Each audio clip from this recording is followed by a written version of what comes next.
correspondent Femi Akande joins us from Abuja now for more on that meeting. Femi, different things you already know about the National Livestock Transformation Plan, the fact that it is not Ruga, the fact that government has set out some 100 billion naira to fund it, while the federal government, 100 million naira, beg your pardon, the federal government provides 80, states do 20.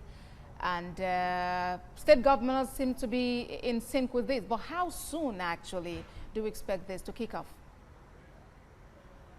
Well, Bossede, we expect the president of Nigeria to approve this proposal from the National Economic Council as soon as this gets to the table of the president and it is approved, and state governors also meet their own end of the bargain. Then we expect this to kickstart as soon as possible. But you know, the National Executive Council also re-emphasized that this National Livestock Transformation Plan is an idea of the National Executive Council and not something imposed on them by the federal government.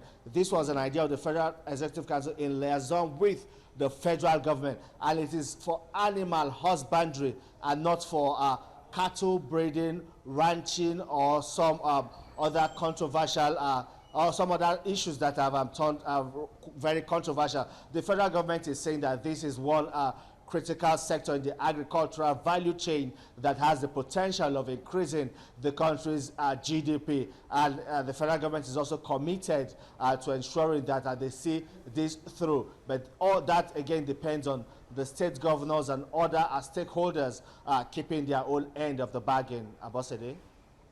All right, Femi. And another issue that came up at the National Economic Council meeting is that of oil theft. Nigeria losing about $2.7 billion this year alone.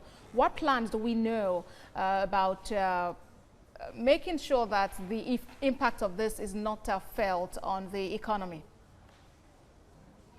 Yes, you know, Nigeria's economy is largely dependent on revenue from the sales of crude oil, even though now the government is trying to diversify the economy. But as we speak, the oil sector still contributes a huge chunk of our national revenue. But you know, the government again is talking about increasing security, surveillance on the oil pipelines. There have been surveillance in the past, but they are now trying to review that process to see if it has been effective so far. They are now talking about setting up special courts that will try people who are perpetrating this oil theft, vandalization of pipelines, and illegal oil bunkering. They feel this will serve as a deterrent, and also a greater enforcement of the protection of these oil facilities. They believe would help ensure that Nigeria does not lose so much to oil theft, because if you look at it, more than $2 billion,